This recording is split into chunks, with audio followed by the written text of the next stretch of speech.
दी छोड़ सतगुरु रामपाल जी परमेश्वर जी की जय हो।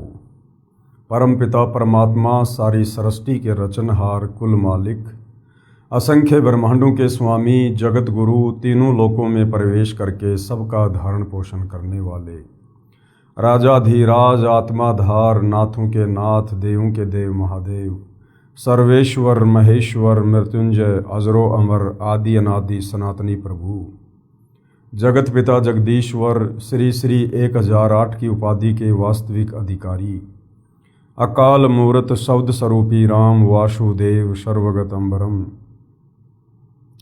परम पूज्य प्रथम पूज्य परम संत परम पुरुष परम धनी परम दयालु सत्य कबीर हक्का कबीर अल्लाहु कबीर अल्लाहु अकबर बाखबर अल्लाह ताला जगत के तारणहार जगत के मुक्तिदाता जगत के जगन्नाथ हारे के सहारे हिंदुओं के राम मुसलमानों के अल्लाह सिखों के वाहिगुरु ईसाइयों के मसीह दया के सागर दया निधि करुणा के सागर करुणा निधि स्वयंभू परिभू संकट मोचन कष्ट हरण मंगल करण दुख भंजन अविगत कबीर निर्विकार निर्विषम परमात्मा अलय अलेख सतगुरु आदि अनादि सतगुरु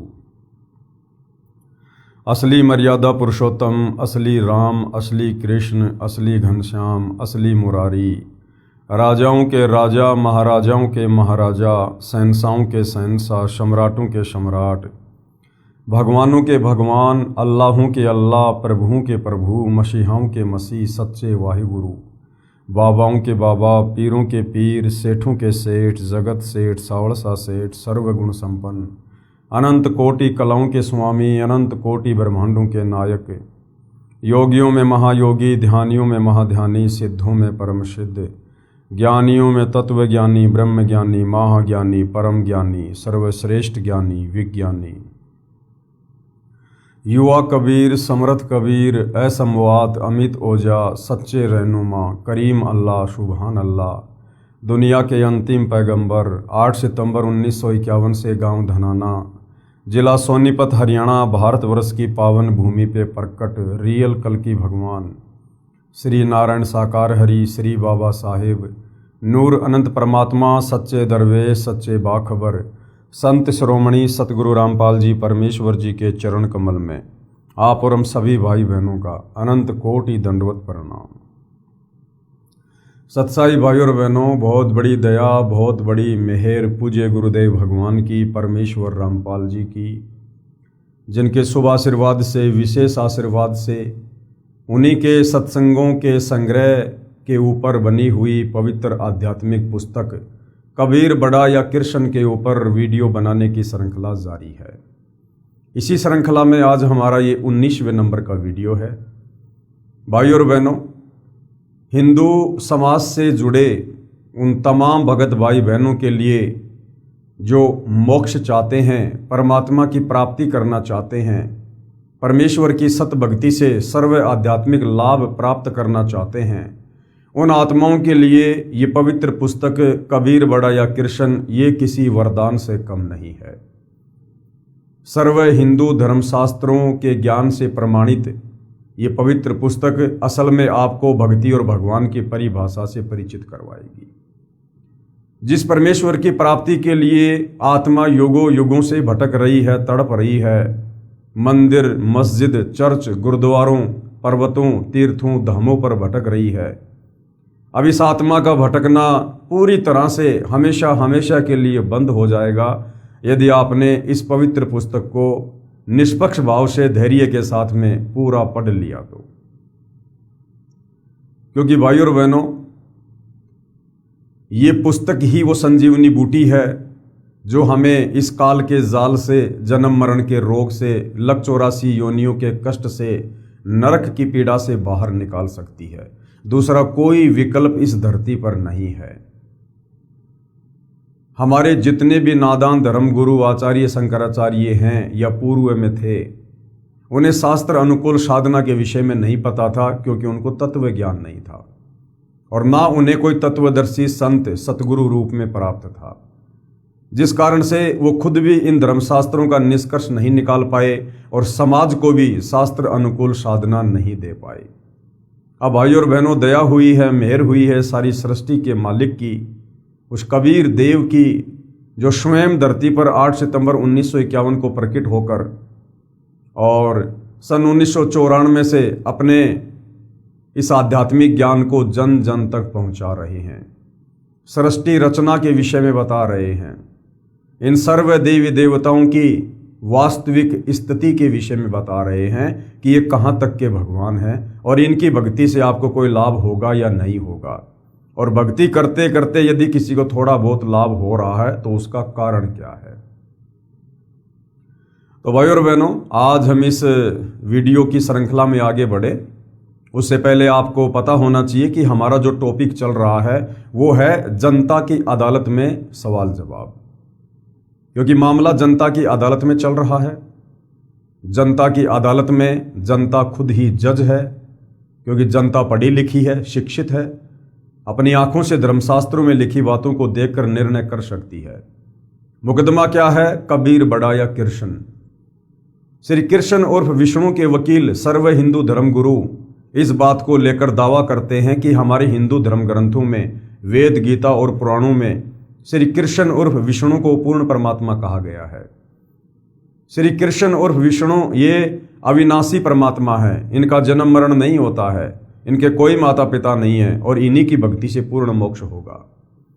जबकि जनता की अदालत में कबीर जी के वकील सतगुरु रामपाल जी ने उन्हीं धर्म शास्त्रों को दिखा दिखाकर जनता के सामने ये क्लियर कर दिया है कि आपके श्री कृष्ण उर्फ विष्णु ये नाशवान भगवान हैं। इनकी जन्म और मृत्यु होती है, इनकी मां दुर्गा है और इनके पिता का नाम काल ब्रह्म है। शिक्षित जनता अपनी आंखों से सर्व इन प्रमाणों को धर्म शास्त्रों से देखकर अब जागरूक हो रही है और ये सोचने पर विवश हो रही है कि ये हमारे नादान तत्व ज्ञानहीन धर्मगुरु हमें सदियों से भक्ति और भगवान से दूर बैठाए हुए थे, क्योंकि इनको तत्व ज्ञान नहीं था। गीता अध्याय 4 श्लोक 34 के अनुसार इनको कोई तत्वदर्शी संत प्राप्त नहीं था, क्योंकि तत्वदर्शी संत के बिना इन धर्म शास्त्रों का निष्कर्ष कोई निकाल नहीं सकता है। गुरु बिन काहू न पाया ज्ञाना, जो थोथा बुस छिड़े मूड किसाना। और गुरु बिन वेद पढ़े जो प्राणी, वो समझे न सार रहे अज्ञानी। गुरु यानी पूर्ण गुरु, तत्वदर्शी संत। तो जनता अध्यात्म में रुचि ले रही है और कबीर जी के वकील सतगुरु रामपाल जी से तरह तरह के सवाल पूछ रही है जो उनके मन में वर्षों से चल रहे थे, और प्रत्येक सवाल का सतगुरु रामपाल जी प्रमाणित जवाब दे रहे हैं उन्हीं धर्म शास्त्रों को दिखा दिखाकर। तो वर्तमान में जो टॉपिक चल रहा है वो तीर्थ और धाम को लेकर है। जनता कह रही है जी ये हमारे नादान धर्म गुरु ये हमसे कहते हैं कि आप तीर्थों पे जाओ, धामों पे जाओ, पैदल यात्रा करो, कावड़ लेके आओ, आपके घर में बरकत होगी, आपके व्यापार में बरकत होगी, आपके ऊपर कोई आपत्ति नहीं आएगी, आपके रुके हुए काम बनेंगे। तो जनता पूछ रही है क्या इन तीर्थ और धामों के विषय में भी हमारे धर्मशास्त्रों में कहीं कुछ लिखा हुआ है? क्या इन तीर्थ और धामों पर जाने से हमें कोई पुण्य मिलेगा, कोई लाभ मिलेगा, या फालतू में गोड्डा तुड़वाई हो रही है? तो कबीर जी के वकील सतगुरु रामपाल जी आज इस विषय में जनता की अदालत में जनता को क्या कुछ बता रहे हैं वो हम जानेंगे। तीर्थ तथा धाम क्या है? सबसे पहले तो ये जानना जरूरी है कि ये तीर्थ और धाम क्या है, ये क्यों बने हैं, इनके बनने के पीछे का इतिहास क्या है। हमारे शास्त्रों में, गीता में, वेदों में तो कहीं भी कोई तीर्थ या धाम या मंदिर, मस्जिद, चर्च, गुरुद्वारे आदि बनाने का या वहां जाकर उनको पूजने का प्रावधान नहीं है। तो ये धाम, ये तीर्थ किसने बनवा दिए, क्यों बने, इनके पीछे का इतिहास क्या है वो बताएंगे। प्रश्न: तीर्थों धामों पर श्रद्धा से दर्शनार्थ तथा पूजा करने से हिंदू गुरुजन बहुत पुण्य बताते हैं। ये साधना लाभदायक है या नहीं? कृपया शास्त्रों के अनुसार बताओ। जनता कह रही है जी हमारे धर्मगुरु कहते हैं कि तीर्थों पर जाने से, धामों पर जाने से, वहां जाकर दान पुण्य करने से, नहाने से बड़ा पुण्य होता है। तो आप बताओ महाराज जी, क्या हमारे धर्मशास्त्रों में ऐसा लिखा है कि हमें धाम पर जाना चाहिए, तीर्थों पे जाना चाहिए, वहां जाने से कोई पुण्य होता है या नहीं होता है? तो कबीर जी के वकील सतगुरु रामपाल जी भोली भाली जनता का ज्ञान आधार से किस प्रकार से समाधान कर रहे हैं। उत्तर, तीर्थ या धाम वे पवित्र स्थान हैं जहां पर या तो किसी महापुरुष का जन्म हुआ था या निर्वाण कहते हैं वो जिस लोक से आया था उस लोक में चला गया, या जिस लोक को जाने के लिए भक्ति कर रहा था फिर शरीर छोड़ने के बाद उस लोक में चले जाना, उसको कहते हैं निर्वाण, यानी मृत्यु हो जाना, मृत्यु के बाद।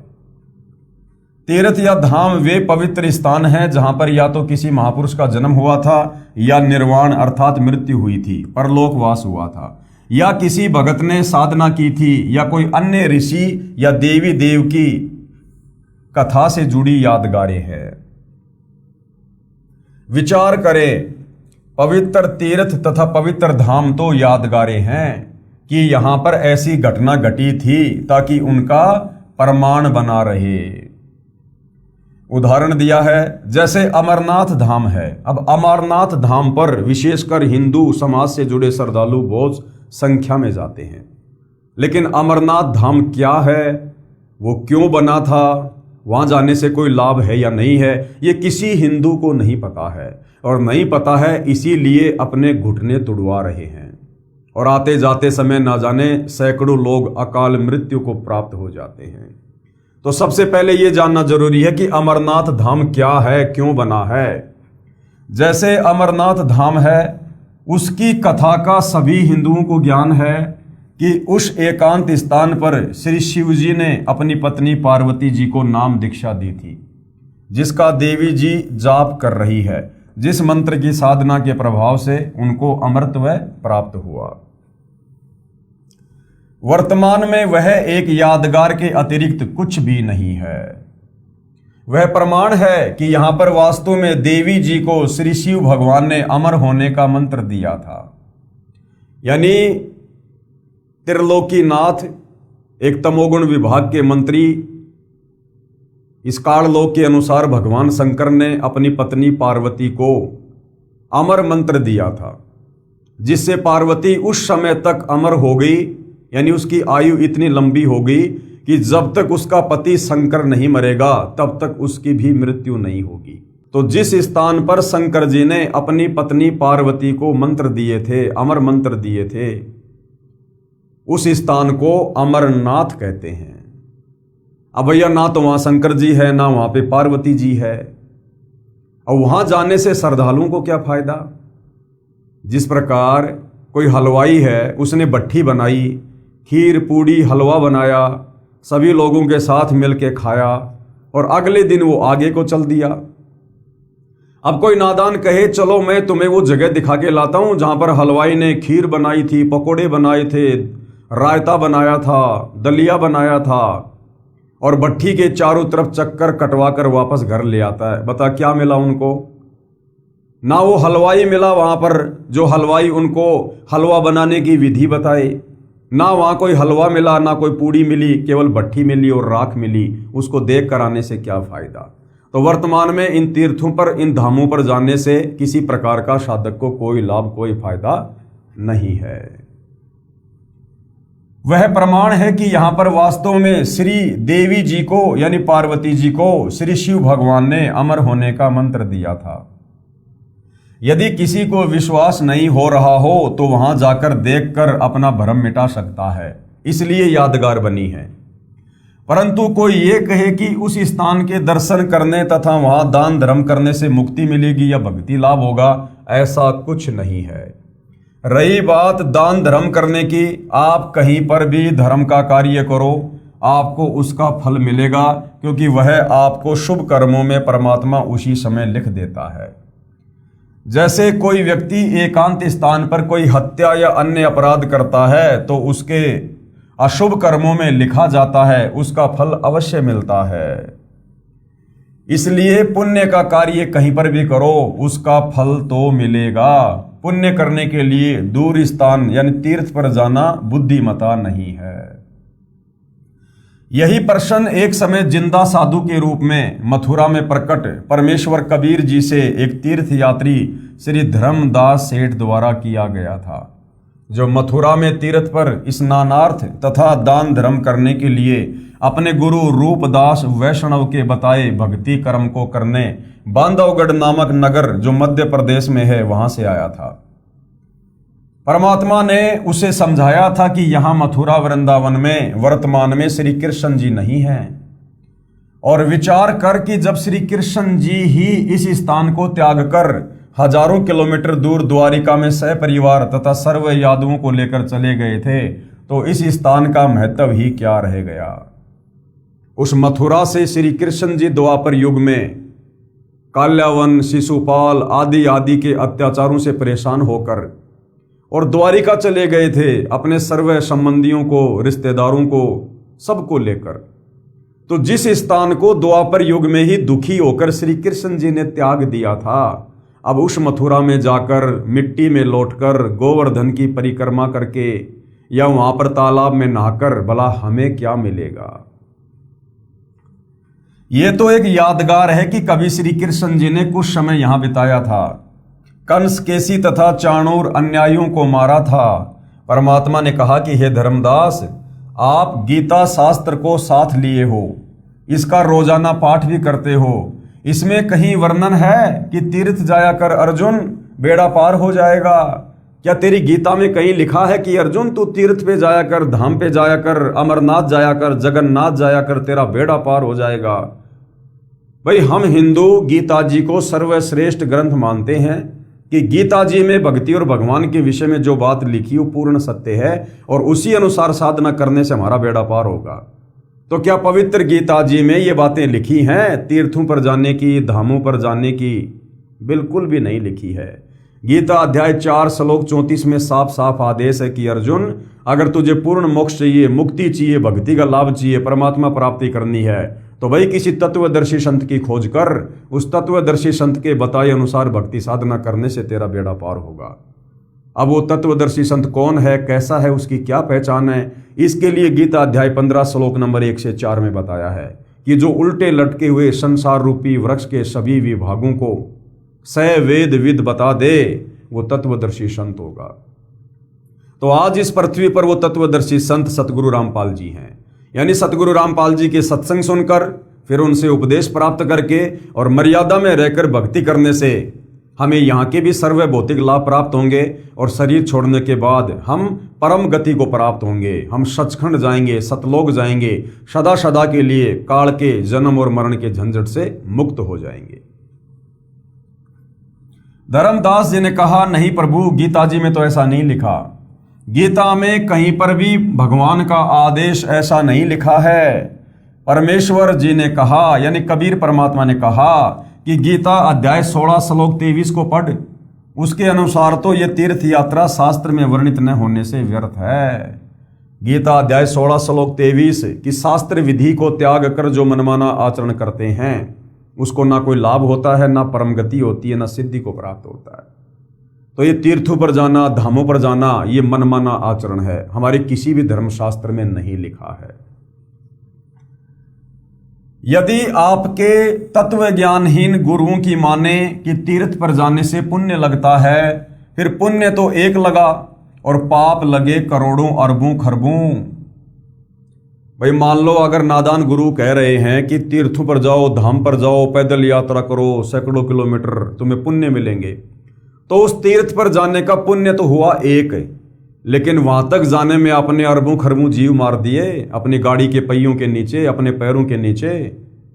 उस धाम पर, उस तीर्थ पर जिस जल में नहाते हो उसमें कितने सूक्ष्म जीव होते हैं, रगड़ रगड़ कर नहाते हो, आपने कितने जीव मार दिए। तो पाप भी साथ लगेंगे। अगर पुण्य मिलेगा तो पाप भी साथ मिलेगा, और पुण्य मिलेगा एक और पाप लगेंगे करोड़ों अरबों, तो क्या फायदा वहां जाने का। यदि आपके तत्व ज्ञानहीन गुरुओं की माने कि तीर्थ पर जाने से पुण्य लगता है, फिर पुण्य तो एक लगा और पाप लगे करोड़ों अरबों खरबों। ये सुनकर सेठ धर्मदास अंधश्रद्धा भक्ति करने वाला कांप गया और उसका गला सूख गया। बोला कि हे जिंदा, इतने पाप कैसे लगे, कृपया मुझे समझाओ कि तीर्थों पर जाने से मुझे इतने पाप कैसे लगेंगे, अरबों खरबों, मुझे बताओ। तो कबीर परमेश्वर जी जो उस समय जिंदा बाबा के रूप में थे, उन्होंने क्या बताया। परमेश्वर कबीर जी जिंदा वेशधारी प्रभु ने समाधान इस प्रकार किया। कहा कि हे धर्मदास, आप बांधवगढ़ से मथुरा नगरी में वृंदावन में आए हो, और बांधवगढ़ यहाँ से लगभग 250 कोस यानी लगभग 750 किलोमीटर है। वहां से यहाँ तक पैरों चलकर आने से आपके द्वारा अनेकों जीव हिंसा हो गई। आपने इस मथुरा तीर्थ के जल में स्नान किया, करोड़ों सूक्ष्म जीव भी तीर्थ के जल में थे जो आपके स्नान करने से, रगड़ लगने से मारे गए, तथा आप जी ने भोजन बनाने से पहले जो चौका, गारा तथा गाय के गोबर से लीपा, उसमें उसी जल का प्रयोग किया, तथा पृथ्वी पर उपस्थित जीव चौका लीपते समय करोड़ों जीव मारे गए। ये सब पाप आपको लगे, क्योंकि यहाँ के भगवान का विधान है, 21 ब्रह्मांड का ये नियम है कि जब तक आपको तत्वदर्शी संत नहीं मिलेगा तब तक आप जैसा भी कर्म यहाँ करोगे, पाप और पुण्य दोनों बराबर लगेंगे और भोगने पड़ेंगे। आप बताओ कि आप लाभ का सौदा कर रहे हो या घाटे का। धर्मदास जी के मुख से कोई बात नहीं निकली, उत्तर नहीं आया, क्योंकि वह भय के कारण स्तब्ध हो गया था। कुछ क्षण के पश्चात परमात्मा जिंदा वेशधारी के चरणों में गिर गया तथा यथार्थ शास्त्रोक्त भक्ति बताने की याचना की। धर्मदास ने कहा कि हे परमेश्वर, फिर मुझे वो शास्त्र अनुकूल सत भक्ति बताओ जिस भक्ति को करने से मैं पाप करने से बच जाऊं और मैं पुण्य प्राप्त करूं, मेरी आत्मा का कल्याण हो जाए। परमात्मा कबीर जी ने शास्त्रों में वर्णित साधना करने को बताई कि भाई जो गीता जी और वेदों में लिखी है ना, वो साधना कर धर्मदास, तथा अन्य सब आन उपासना यानी देवी देवताओं की पूजा, तीर्थों पर जाना, धामों पे जाना, इसको आन उपासना कहते हैं, यानी पाखंड पूजा त्यागने को कहा। धर्मदास जी विवेकी थे, वो पढ़ा लिखा था, ढेर सारे प्रश्न उत्तर करके समझ गए, अपने कल्याण का मार्ग जान लिया और अपनी पत्नी को समझाकर सतगुरु कबीर जी से दीक्षा दिलाकर अपना तथा अपने परिवार को शास्त्रोक्त साधना पर लगाया, यानी शास्त्र अनुकूल साधना, गीता जी के अनुसार जो साधना है उस साधना पर लगाया, भक्ति का पूर्ण लाभ प्राप्त किया। धर्मदास जी को कबीर परमेश्वर जी एक साधु यानी जिंदा बाबा के वेश में मिले थे। कहाँ?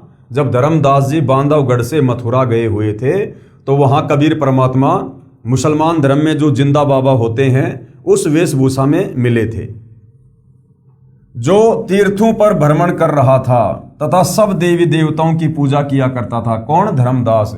उसे परमेश्वर जी ने समझाया कि हे धर्मदास, तेरी साधना गलत है। धर्मदास जी ने अनेकों शंकाओं का समाधान जाना, उनमें से एक यह भी थी। अब धर्मदास जी अध्यात्म में रुचि लेते हुए और कबीर परमेश्वर जी से, जो कि जिंदा बाबा के रूप में थे, उनसे सवाल जवाब करने लगे कि मैं जो कर रहा हूं, यदि वो शास्त्र विरुद्ध साधना है तो फिर शास्त्र अनुकूल साधना क्या है। और धर्मदास जी के मन में जो जो शंका उत्पन्न हो रही थी, उन सब के सवाल उन्होंने जानने शुरू किए। धर्मदास ने कहा, वैष्णव देवी, नैना देवी, ज्वाला देवी तथा अन्नपूर्णा देवी के मंदिरों की स्थापना कैसे हुई, जहां पर हिंदू समाज विशेषकर पुण्य प्राप्ति के लिए जाता है। प्रश्न, वैष्णो देवी, नैना देवी, ज्वाला देवी तथा अन्नपूर्णा देवी आदि पवित्र स्थानों पर अनेकों हिंदू जाते हैं, क्या वहां जाने से भी भक्ति लाभ नहीं है? तो कबीर परमेश्वर जी ने जिंदा बाबा के रूप में क्या समाधान किया? उत्तर, कबीर जी जिंदा महात्मा का, हे धर्मदास, अभी बताया था कि तीर्थों धामों पर जाने से क्या लाभ क्या हानि होती है, फिर भी सुन। पूरा हिंदू समाज जानता है कि ये पवित्र धर्म स्थान कैसे बने। आप अनजान मत बनो। जिस समय दक्ष पुत्री सती जी अपने पति श्री शिव जी से रूठकर पिता दक्ष जी के पास अपने घर आई तो राजा दक्ष ने सती जी का अनादर किया। राजा दक्ष जो पार्वती जी का, सती जी का पिता था, और दक्ष की जो पुत्री थी उसने लव मैरिज की थी श्री शंकर जी के साथ में। दक्ष ने मना किया कि बेटी, मैं तेरी शादी शंकर के साथ नहीं करना चाहता। वो पहाड़ों पर रहता है, राख लगाए रहता है, नहाता भी नहीं है, उसके गले में सरफ वगैरह पड़े रहते हैं। मैंने अपनी बेइज्जती नहीं करवानी है तेरी शादी शंकर के साथ करके। लेकिन उनका कोई पूर्व जन्म का संस्कार ऐसा था जिसके चलते सती ने अपने पिता राजा दक्ष की बात नहीं मानी और शंकर जी के साथ में लव मैरिज की। इस बात से दक्ष नाराज हो गया और वो सती को महत्व नहीं दिया करता था, उसका आदर सत्कार नहीं किया करता था। एक समय राजा दक्ष ने अपने घर पर कोई हवन यज्ञ किया था और उधर किसी बात को लेकर शंकर और पार्वती के बीच में थोड़ी नाराजगी हो गई, जिस कारण से पार्वती जी ने सोचा कि मैं कुछ दिनों के लिए अपने पिता राजा दक्ष के यहाँ पर होकर आ जाती हूँ, तब तक शंकर जी का हो सकता है गुस्सा ठंडा हो जाए। ये सोचकर वो अपने पिता दक्ष के घर गई। उस समय वहाँ पर हवन चल रहा था और जब सती ने पूछा कि पिताजी आपने मेरी सभी बहनों के उन पतियों का यहाँ पर भाग निकाल रखा है, लेकिन आपने मेरा और आपने अपने दामाद शंकर का कोई भाग नहीं निकाल रखा। तो दक्ष ने कहा कि भाग तो बहुत दूर की बात है, तू पहले ये बता तू आई क्यों है, तेरे को बुलाया किसने। इस बात से सती नाराज हो गई और उसने हवन कुंड में छलांग लगा दी, जो हवन शास्त्र विधि को त्याग कर मनमाने आचरण के तहत किया जा रहा था। क्योंकि हमारे शास्त्रों में हवन यज्ञ करने का विधान अलग है। एक रुई की बत्ती बनाइए और एक दीपक में देसी घी गाय या भैंस का, और उससे हवन यज्ञ करने का प्रावधान है, जिससे कार्बन डाइऑक्साइड भी बहुत कम होती है और हमें उस हवन का संपूर्ण लाभ मिलता है। लेकिन राजा दक्ष के वहां पर शास्त्र विधि को त्याग कर मनमाने आचरण के तहत हवन यज्ञ हो रहा था। बहुत बड़ा एक गड्ढा खोदा गया, उसमें लकड़ियां रखी गई, ऊपर से घी के पीपे डाले जा रहे थे, जिस कारण से पार्वती को मौका मिल गया उस हवन कुंड में छलांग लगाने का। यदि उस समय वहां पर शास्त्र अनुकूल हवन यज्ञ किया जाता तो ऐसी अनहोनी, ऐसी दुर्घटना घटित नहीं होती। तो पार्वती ने यानी सती ने हवन कुंड में छलांग लगा दी और वो जलकर खत्म हो गई। उसके बाद शंकर जी को इस बात का पता चला तो वो नाराज हो गए और उसके बाद उन्होंने अपना एक बाल तोड़कर जटा का उससे एक वीरभद्र उत्पन्न किया। वीरभद्र को सेना सहित भेजा, उसने सर्व सेना को नष्ट किया। राजा दक्ष का भी उसने जो है गर्दन काट दी। बाद में एक बकरे की गर्दन उसको लगाई गई, ये सभी हम लोग जानते हैं।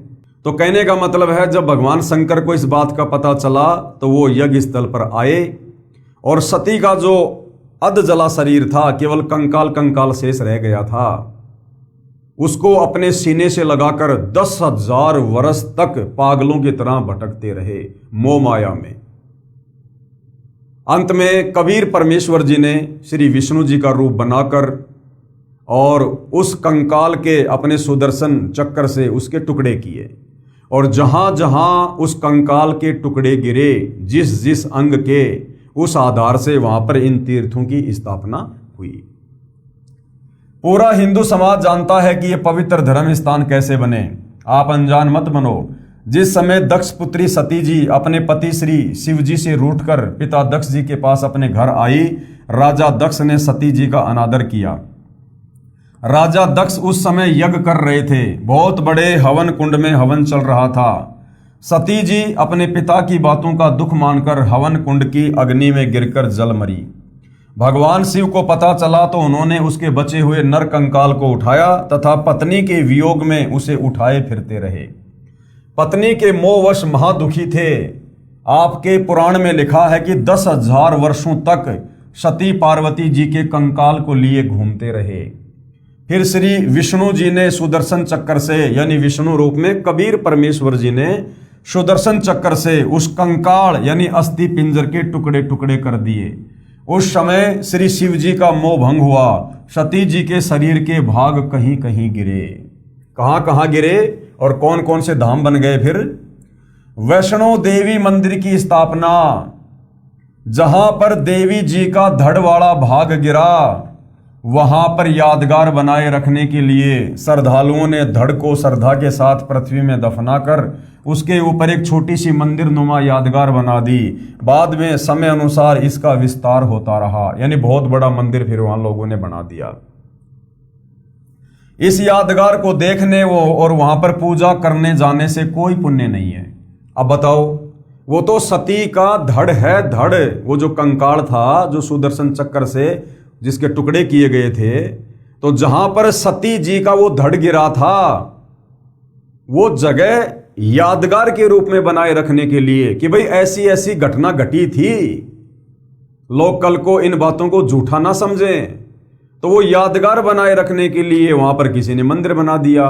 समय अनुसार आगे चल के वहां पर बहुत बड़ा आज मंदिर बना हुआ है और इन नादान धर्मगुरुओं के बहकावे में आकर दुनिया वहां पर शास्त्र विरुद्ध साधना करने के लिए जाती है, जिसके चलते उनको कोई लाभ नहीं है। तो इस प्रकार वैष्णो देवी मंदिर की स्थापना हुई है। जो आने जाने में जीव हिंसा होती है, नैना देवी के मंदिर की स्थापना कैसे हुई? जिस स्थान पर सती पार्वती जी की आंखों वाला शरीर का भाग गिरा, वहां पर उसी प्रकार जमीन में दफनाकर मंदिर बना दिया ताकि घटना का प्रमाण रहे, कोई पुराण कथा को गलत ना बताए। तो जहां पर सती जी के नयन गिरे, जहां पर उनकी आंखों वाला हिस्सा गिरा, वहां पर लोगों ने नैना देवी मंदिर बना दिया। और ज्वाला देवी मंदिर की स्थापना कैसे हुई? जिस स्थान पर कांगड़ा जिले हिमाचल प्रदेश में देवी जी की अधजली जीभ वाला भाग गिरा, उसको श्रद्धा से उस स्थान पर पृथ्वी में उस जीभ को श्रद्धा से दबाकर यादगार रूप में छोटा सा मंदिर बना दिया और बाद में बहुत बड़ा मंदिर बनाया गया, वह ज्वाला देवी जी का मंदिर है। अब ये अन्नपूर्णा देवी मंदिर की स्थापना कैसे हुई? जिस स्थान पर सती पार्वती जी के शरीर का नाभि वाला भाग गिरा, उसको श्रद्धा से पृथ्वी में दबाकर उसके ऊपर यादगार रूप में छोटा सा मंदिर बना दिया। बाद में उसका बहुत विस्तार किया गया और शास्त्र विरुद्ध साधना शुरू कर दी गई, यानी वेद और गीता के अनुसार फिर उन मंदिरों की साधना शुरू हो गई। ये सब प्रमाण रूप हैं, ये केवल यादगार हैं कि ऐसी घटना घटी थी, ताकि कोई इन पुराणों को झुठला ना दे जो कथा इन पुराणों में लिखी हुई है।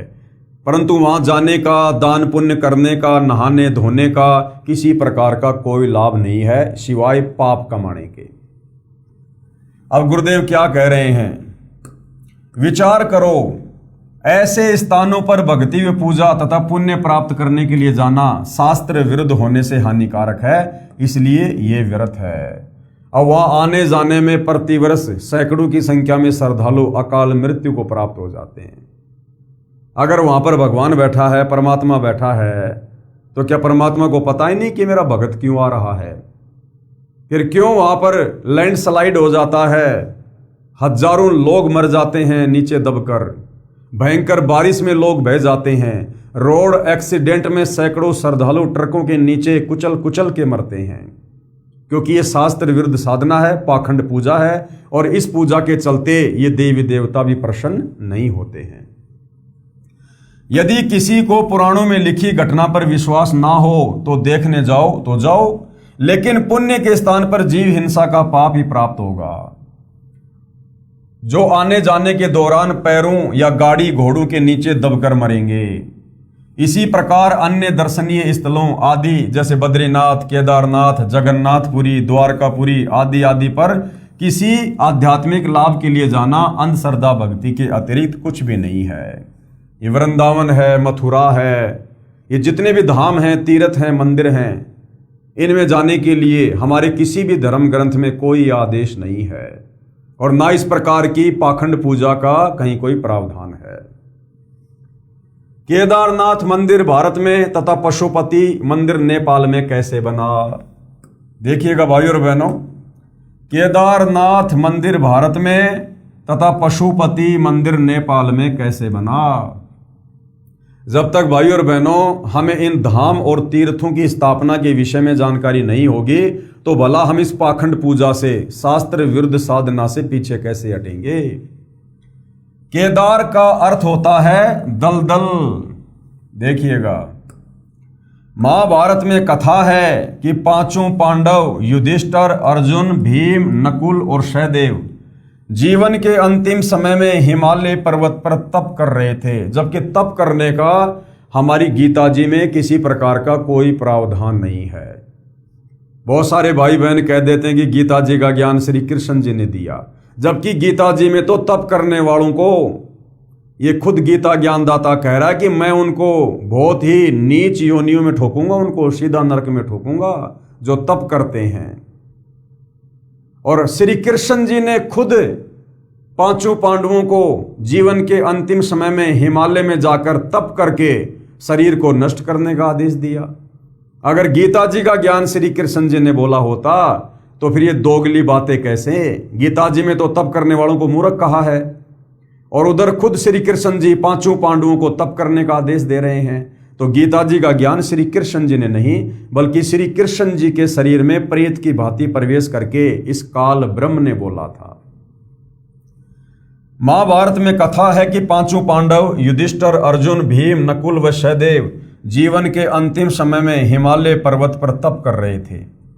एक दिन सदाशिव कौन है? ये काल, ब्रह्मा विष्णु महेश का पिता, दुर्गा का पति, ज्योति निरंजन, ये काल ब्रह्म। एक दिन सदाशिव यानी काल ब्रह्म ने दुधारू भैंस का रूप बनाया और उस क्षेत्र में घूमने लगा। इस काल ने एक दूध देने वाली भैंस का रूप बनाया और जहां पर ये पांचों पांडव तप कर रहे थे वहां पर घूमने लगा। भीम दूध प्राप्ति के मकसद से उसे पकड़ने के लिए दौड़ा तो भैंस पृथ्वी में समाने लगी। भीम ने भैंस का जो पिछला भाग है उसको मजबूती से पकड़ लिया। जो पृथ्वी से बाहर शेष था वह पत्थर का हो गया और बाहर ही रह गया, वह केदारनाथ बना। अब बताओ, उस भैंस का जो पीछे का हिस्सा है टट्टी पेशाब करने का, गोबर पेशाब करने का, उस भाग की आगे चल के पूजा होने लग गई, उसको केदारनाथ नाम दे दिया। यानी केदारनाथ पर जाने वाले भगत क्या करते हैं? भैंस का जो पिछला भाग होता है गोबर करने वाला, उसको पूज के आते हैं। ये भाई और बहनों, इस काल बलि का षड्यंत्र है। आपने सृष्टि रचना में अच्छे से पढ़ लिया, आपने अच्छे से सुन लिया। इस काल को प्रतिदिन 1 लाख मानव शरीरधारी जीवों का भोजन करने का श्राप लगा हुआ है और ये अपने भोजन की व्यवस्था इसी प्रकार से आप और हमारे को पाखंड पूजा में लगाकर करता है। क्योंकि जो व्यक्ति पाखंड पूजा करेगा, आन उपासना करेगा, शास्त्रों के विरुद्ध साधना करेगा तो उसकी गति नहीं होगी, उसका मोक्ष नहीं होगा। और मोक्ष नहीं होगा तो क्या होगा? वो यहीं पर जन्म और मरण के चक्कर में रहेगा और जन्म और मरण के चक्कर में रहेगा तो काल को बार बार वो खुराक उसके सूक्ष्म शरीर से मिलती रहेगी। तो ये काल, ये ब्रह्मा विष्णु महेश का पिता, ये गीता ज्ञानदाता, ये कभी नहीं चाहता कि कोई भी प्राणी सत साधना करके, तत्वदर्शी संत की खोज करके और शास्त्र अनुकूल भक्ति करके मेरे जाल से बाहर निकल जाए। तो इसने तो इसी प्रकार से शास्त्रों के विरुद्ध ये पाखंड पूजा शुरू करवाकर हम आत्माओं को भटकाना होता है। तो इस प्रकार से वो केदारनाथ बन गया। भैंस के शरीर के अन्य भाग जैसे अगले पैर और पिछले पैर आदि आदि जहां जहां निकले वहां पर अन्य जो है वो केदार बने। ऐसे ऐसे 7 केदार हिमालय में बने हैं। उस भैंस का सिर वाला भाग काठमांडू में निकला, नेपाल में जाके निकला भैंस का अगला सिर जो जमीन के अंदर चला गया था, जिसको पशुपति कहा गया। यानी नेपाल के काठमांडू में जो प्रसिद्ध मंदिर है पशुपतिनाथ मंदिर, जहाँ पर हर साल सैकड़ों हजारों की संख्या में हैं और इनके भैंस के जो बछड़े होते हैं इनकी वहाँ पर जो है वो बलि दी जाती है। जघन्य अपराध किया जाता है, जीव हिंसा होती है, जी भर के पाप कमाए जाते हैं। ये सारा का सारा काल का जाल, काल का षड्यंत्र। उसके ऊपर मंदिर बना दिया गया। उस भैंस के पिछले भाग पर तथा अन्य अंग जहां जहां निकले उनको केदार नाम देकर यादगार बनाई गई थी कि यह पौराणिक घटना सत्य है, ये साक्षी है। सब मंदिर किसी न किसी कथा के साक्षी हैं, परंतु पूजा करना गलत है, व्यर्थ है। शास्त्र विधि को त्याग के मनमाना आचरण है। लगभग 100 वर्ष पहले केदारनाथ पर अधिक वर्षा के कारण दलदल अधिक हो गई थी। लगभग 60 वर्ष तक वहां कोई पूजा आरती नहीं की गई। न कोई दर्शन करने गया था। बाद में 30-40 वर्ष से दोबारा दर्शनार्थी जाने लगे। सन 2012 में क्या घटना घटी वहां पर केदारनाथ में? केदारनाथ धाम के दर्शनार्थ व पूजार्थ गए लाखों व्यक्ति बाढ़ में बह गए। उस केदारनाथ के दर्शन करने के लिए 2012 में जो श्रद्धालु गए थे, तो वहां पर उस समय ऐसी भयंकर बाढ़ आई, लाखों व्यक्ति उस बाढ़ के पानी में बह गए, लाखों व्यक्ति। अब बताओ, वहां भगवान बैठा हुआ था भाई। ये पाखंड पूजा है, शास्त्र विधि को त्याग के मनमाना आचरण है। परिवार के परिवार अंधश्रद्धा भक्ति करने वाले मारे गए। यदि ये साधना पवित्र गीता में वर्णित होती तो वहां जाने वाले श्रद्धालु मर भी जाते तो भी पुण्यों के साथ परमात्मा के दरबार जाते, परंतु शास्त्र विरुद्ध भक्ति करते हुए ऐसे मरते हैं तो व्यर्थ जीवन गया, सीधा पशु योनि में जाते हैं, लक 84 में जाते हैं। तीर्थ तथा धाम की अन्य जानकारियां। किसी साधक यानी भगत ऋषि ने किसी स्थान या जलाशय पर बैठकर साधना की या अपनी आध्यात्मिक शक्ति का प्रदर्शन किया, वह अपनी भक्ति कमाई करके साथ ले गया तथा अपने इष्ट लोक को प्राप्त हुआ। उस साधना स्थल का बाद में तीर्थ या धाम नाम पड़ा। और हमारे हिंदुस्तान में बहुत सारे जो तीर्थ और धाम है वो कैसे बने भाई? पुराने समय में ये साधु संत महात्मा ऋषि अपनी भक्ति किया करते थे कहीं जंगल में या कहीं भी, तो आसपास में कोई तालाब या कोई नदी वगैरह होती थी जहां पर पानी की व्यवस्था होती थी, तो वहां बैठकर वो अपनी भक्ति साधना किया करते थे। और उनके शरीर छोड़ने के बाद उनके शरीर को वहां पर दफना दिया गया या उसको जमीन में दबा दिया गया और उसके ऊपर एक मंडी बना दी गई, एक छोटी सी यादगार बना दी गई। और समय अनुसार फिर भाई उनके जो परिवार वाले थे या उनके जो फॉलोवर थे उन लोगों ने फिर वहां पर धीरे धीरे बहुत बड़ा कोई मंदिर वगैरह बना दिया और आगे चलकर काल प्रेरणा से वो धाम बन गया, तीर्थ बन गया। लोग वहां जाने लगे, आने लगे, वहां रहने वाले लोगों को दान धर्म मिलने लगा, चंदा मिलने लगा, जिस कारण से आगे चलकर वो उस मंदिर का विस्तार करते चले गए और इस प्रकार से ये पाखंड पूजा तीर्थ और धाम के रूप में शुरू हो गई। अब कोई उस स्थान को देखने जाए कि यहाँ कोई साधक रहा करता था, उसने बहुतों का कल्याण किया। अब न तो वहां वो संत है जो उपदेश दे, वह तो अपनी कमाई करके चला गया जहां भी उसने जाना था। विचार करें कृपया, तीर्थ व धाम को हमोम दस्ता जानो। अब हमोम दस्ता क्या होता है? एक 1.5 फुट का लोहे का गोल पात्र लगभग 9 इंच परिधि का उखड़ जैसा होता है तथा 1.5 फुट लंबा तथा 2 इंच परिधि का गोल लोहे का डंडा सा मूसल जैसा होता है, जो सामग्री व दवाइयां आदि कूटने के काम आता है। उसे हमोम दस्ता यानी हमाम दस्ता कहते हैं। एक व्यक्ति अपने पड़ोसी का हमाम दस्ता मांग कर लाया। उसने हवन की सामग्री कूटी तथा मांझ धोकर लौटा दिया। जिस कमरे में हमाम दस्ता रखा था उस कमरे में सुगंध आने लगी, महक आने लगी। घर के सदस्यों ने देखा कि ये सुगंध कहां से आ रही है, तो पता चला कि हमाम दस्ते से आ रही है। वे समझ गए कि पड़ोसी ले गया था, उसने कोई सुगंध युक्त वस्तु कूटी है। कुछ दिन बाद वो सुगंध भी आनी बंद हो गई, क्योंकि 2-4 दिन बाद में वो महक भी आनी हमाम दस्ते से बंद हो गई। इसी प्रकार इन तीर्थ और धामों को जानो भाई और बहनों। इसी प्रकार तीर्थ व धाम को एक हमाम दस्ता जानो। जैसी सामग्री कूटने वाले ने अपनी सर्व वस्तु पहुंच कर रख ली, खाली हमाम दस्ता लौटा दिया। अब कोई उस हमाम दस्ते को सूंघ कर ही अगर वो कृतार्थ माने तो नादानी है, उसको भी सामग्री लानी पड़ेगी, तब पूर्ण लाभ होगा।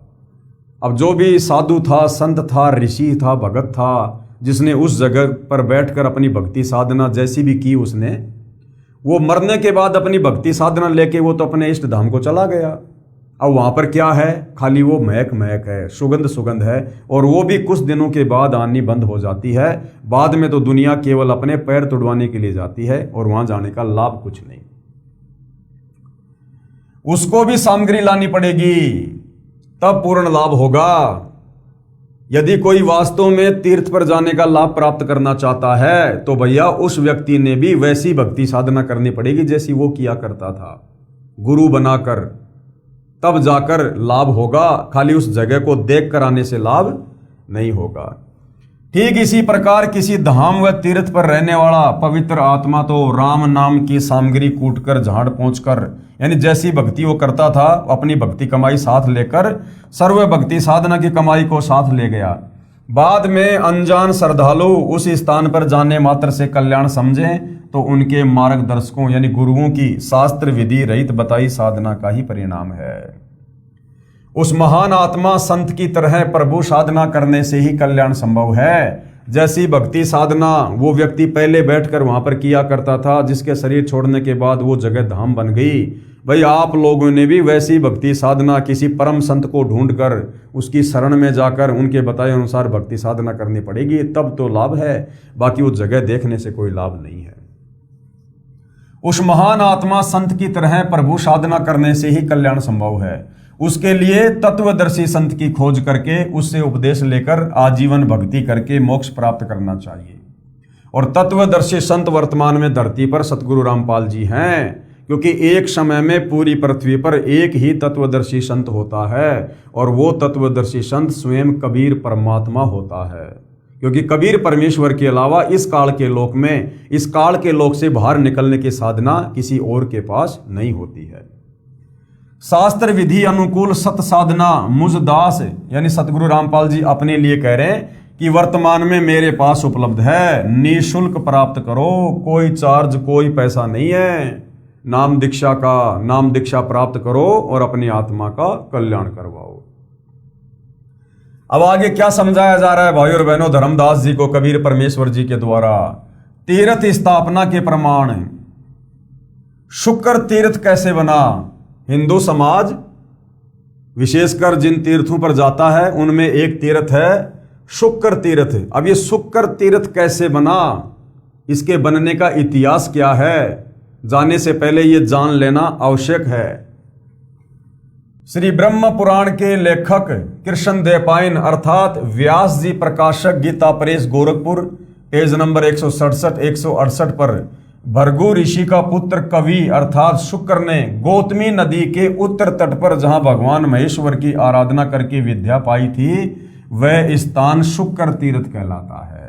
इस प्रकार से शुक्र तीर्थ की जो है ये महिमा बनी हुई है, शुक्र तीर्थ की स्थापना हुई।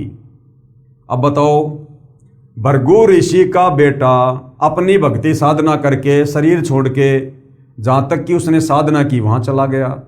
अब उस स्थान पर जाने से हमें क्या फायदा, हमें क्या लाभ? ना वहां पर भृगु ऋषि है ना उसका बेटा है।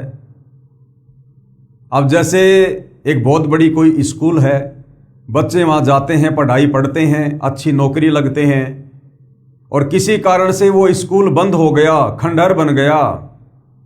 अब वहां कोई अपने बच्चों को लेकर जाए ये सोचकर कि वहां ले जाकर मैं अपने बच्चों को बहुत बड़ा कोई इंजीनियर बनाऊंगा, डॉक्टर बनाऊंगा, मैं इसको शिक्षा दिलवाऊंगा। अरे भैया, अब ना वहां कोई शिक्षक है ना वहां कोई पढ़ाने वाला है, अब वहां जाकर फालतू में क्यों पैर तुड़वा रहे हो? अगर बच्चे को डॉक्टर बनाना है, इंजीनियर बनाना है तो आपने कोई ऐसी स्कूल देखनी पड़ेगी जहां पर टीचर भी हो, जहां पर पढ़ाई भी हो रही हो। तो वर्तमान में भाई और बहनों ये जो तीर्थ हैं, ये जो धाम है, ये समझो एक प्रकार से खंडहर स्कूल हैं जहां आपको ना कोई शास्त्र अनुकूल साधना बताने वाला संत मिलेगा, ना कोई आपको आध्यात्मिक मार्गदर्शक मिलेगा। जो भी मिलेंगे आपको पाखंड पूजा में उलझाने वाले मिलेंगे। तो वर्तमान में भाई और बहनों यदि शास्त्र अनुकूल साधना की कोई स्कूल है तो भाई जहां सतगुरु रामपाल जी हैं वहां पर है, तो वहां जाकर उनसे उपदेश प्राप्त करके और शास्त्र अनुकूल भक्ति साधना करके आप जी लाभ प्राप्त कर सकते हो। उसके बाद में दूसरा तीर्थ है सरस्वती संगम तीर्थ तथा पुरूरव तीर्थ। अब इस सरस्वती संगम तीर्थ की स्थापना कैसे हुई, ध्यान से पढ़िए भाई और बहनों। श्री ब्रह्म पुराण पेज नंबर 172-173 पर एक दिन राजा पुरूरवा ब्रह्मा जी की सभा में गए। वहां ब्रह्मा जी की बेटी सरस्वती को देखकर उससे मिलने की इच्छा प्रकट की। सरस्वती ने हां कर दी। सरस्वती नदी के तट पर सरस्वती तथा पुरूरवा ने अनेक वर्षों तक संभोग यानी सेक्स किया। एक दिन ब्रह्मा ने उनको विलास करते देख लिया, अपनी बेटी को श्राप दे दिया, वह नदी रूप में समा गई। जहां पर पुरूरवा तथा सरस्वती ने संभोग किया था यानी सेक्स किया था, वह पवित्र तीर्थ सरस्वती संगम नाम से विख्यात हुआ। जहां पर पुरूरवा ने महादेव की भक्ति की, वह स्थान पुरूरवा तीर्थ नाम से विख्यात हुआ। अब बताओ भाई और बहनों, जहां पर ब्रह्मा जी की बेटी सरस्वती ने उस पुरूरवा नाम के राजा के साथ में संभोग किया, शारीरिक संबंध बनाए, जैसे आजकल के बहुत सारे लड़के और लड़कियां करते हैं माता पिता से छुप छुपा के। तो इस प्रकार से जहां सरस्वती और उस राजा ने शारीरिक संभोग किया काफी लंबे समय तक, और जब ब्रह्मा जी ने देख लिया उनको सेक्स करते हुए, तो ब्रह्मा जी ने श्राप दे दिया। वो सरस्वती वहां पर उस सरस्वती नदी में समा गई और आगे चलकर वो सरस्वती तीर्थ बन गया। अब बताओ, ऐसी गंदी जगह जिसकी ये कथा सुनने मात्र से हमारा मन जो है वो मलिन हो जाए, गंदे विचार आना उत्पन्न हो जाए, और आप उस तीर्थ पर जाकर उसकी जड़ में जाकर आप अपनी आत्मा का कल्याण समझते हो, कदापि नहीं हो सकता। हमारे विचार गंदे होंगे, हमारा मन गंदा होगा, हम काल प्रेरित होंगे, लाभ के बजाय हम केवल पाप ही पाप कमाएंगे। तो भाई और बहनों, इन तीर्थों पर जाने से पहले इन तीर्थों की स्थापना क्यों हुई, कैसे हुई, पीछे का कारण क्या है, ये जान लेना अति आवश्यक है। वर्दा संगम तीर्थ। अब ये वर्दा संगम तीर्थ कैसे बना? श्री ब्रह्मा पुराण पेज नंबर 173 से 175 पर एक गौतम ऋषि थे, उनका 1000 वर्ष की आयु तक विवाह नहीं हुआ। वह वेद ज्ञान भी नहीं पढ़ा था, केवल गायत्री मंत्र याद था, उसी का जाप करता था। एक दिन वह एक पर्वत पर एक गुफा में गया। वहां पर 90,000 वर्ष की आयु की एक बुढ़िया स्त्री मिली। दोनों ने विवाह किया। एक दिन वशिष्ठ ऋषि तथा वामदेव ऋषि वहां गुफा में अन्य ऋषियों के साथ आए। उन्होंने गौतम ऋषि का उपास किया। कहा, हे गौतम जी, ये बुढ़िया आपकी माँ है या दादी माँ? उनके जाने के पश्चात दोनों बहुत दुखी हुए। अगस्त ऋषि की राय से गोदावरी नदी के गौतमी तट पर गए और कठोर तपस्या करने लगे। उन्होंने भगवान शंकर और विष्णु का स्तवन किया तथा अपनी पत्नी के लिए गंगा जी को भी खुश किया। यानी वो जो बुढ़िया थी उसको जवान करने के लिए वो भक्ति करने लगा, अपनी आत्मा के कल्याण के लिए नहीं, मोक्ष के लिए नहीं।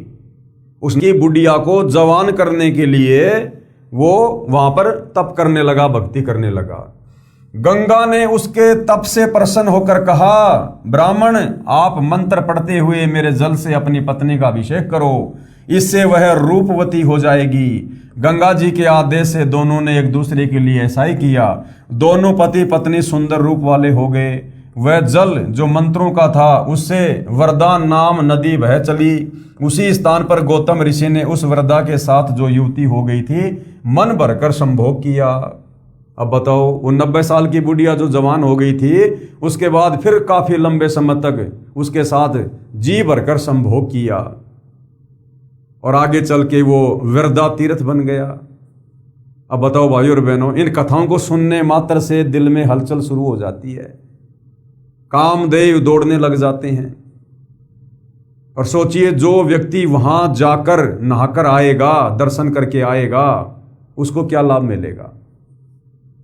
तो भाई और बहनों, विशेषकर जो हिंदू समाज के श्रद्धालु हैं, ये तत्व ज्ञान ना होने के कारण बेचारे भटक रहे हैं। ये जाते तो इसलिए कि हमें भगवान मिले, परमात्मा मिले, भक्ति का कोई लाभ मिले, हमारे अटके हुए काम बने। लेकिन ये शास्त्र विरुद्ध साधना होने के कारण गीता अध्याय 16 श्लोक 23 के अनुसार ये मनमाना आचरण है। और मनमाना आचरण भाई कितनी श्रद्धा से कर लो, कितने प्रेम से कर लो, कितना दान धर्म करके कर लो, मनमाने आचरण का कोई लाभ आध्यात्मिक आपको नहीं मिलेगा। दोनों ने पति पत्नी सुंदर रूप वाले हो गए। वह जल जो मंत्रों का था उसे वरदा नाम नदी बह चली। उसी स्थान पर गौतम ऋषि ने उस बुढ़िया के साथ जो युवती हो गई थी मन भरकर संभोग किया। तब से उस स्थान का नाम वरदा संगम तीर्थ हो गया। वहीं पर गौतम ऋषि ने साधनार्थ एक शिवलिंग स्थापित किया, वह भी वरदा के नाम पर वरदेश्वर कहलाया।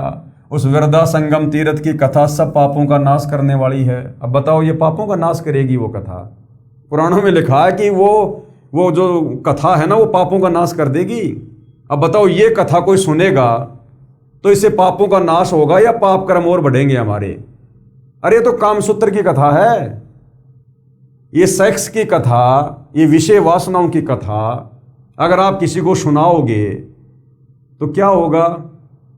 उसके मन में भी इसी प्रकार से विषय वासनाओं का कीड़ा दौड़ेगा। तो बताओ, इससे हमारे को कोई पुण्य मिलेगा? तो भाइयों और बहनों, इन वेदों का जो ज्ञान पवित्र गीता और वेदों से नहीं मिलता है वो हमारे किसी काम का नहीं है। हमने उसको रिजेक्ट कर देना है।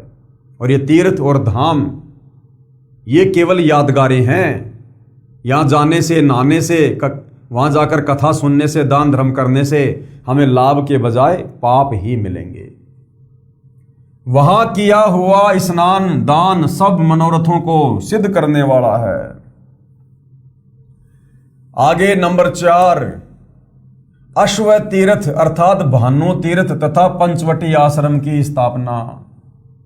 श्री ब्रह्मा पुराण पेज नंबर 162 से 163 तथा श्री मार्कंडे पुराण पेज नंबर 173 से 175 पर लिखा है। क्या लिखा है?